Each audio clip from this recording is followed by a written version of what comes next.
রাঙ্গুনিয়ায় রাজানগরে বিশাল অজগর উদ্ধার, ঠান্ডাছড়ির গহীন অরণ্যে অবমুক্ত। রিপোর্ট মোহাম্মদ ইউসুফ। চট্টগ্রামের রাঙ্গুনিয়া উপজেলার রাজানগর ইউনিয়নের লোকালয় থেকে একটি বিশাল আকৃতির অজগর সাপ অক্ষত অবস্থায় উদ্ধার করা হয়েছে। পরবর্তীতে বন্যপ্রাণীটিকে বন বিভাগের সহায়তায় গহীন অরণ্যে অবমুক্ত করা হয়। আজ ৯ জুলাই বৃহস্পতিবার সকালে রাজানগর ইউনিয়নের ৯ নম্বর ওয়ার্ডের হালিমপুর ৭ গড়িয়াপাড়া জামে মসজিদের পাশে স্থানীয় বাসিন্দারা প্রথম এই বিশাল অজগরটি দেখতে পান। লোকালয়ে এত বড় সাপ দেখে এলাকাবাসীর মধ্যে তীব্র চাঞ্চল্য ও আতঙ্কের সৃষ্টি হয়।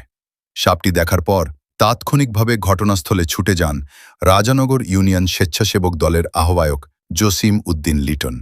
তিনি স্থানীয় উৎসুক জনতাকে শান্ত করেন এবং তাদের সহযোগিতায় অত্যন্ত সতর্কতার সাথে সাপটিকে কোনো প্রকার আঘাত না করে সম্পূর্ণ অক্ষত ও নিরাপদ অবস্থায় উদ্ধার করতে সক্ষম হন।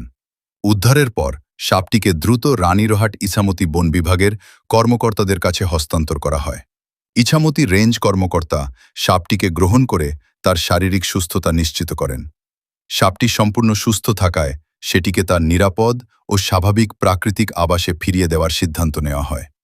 এরপর বন বিভাগের তত্ত্বাবধানে অজগরটিকে ঠান্ডাছড়ি বনের গহীন অরণ্যে অবমুক্ত করা হয়।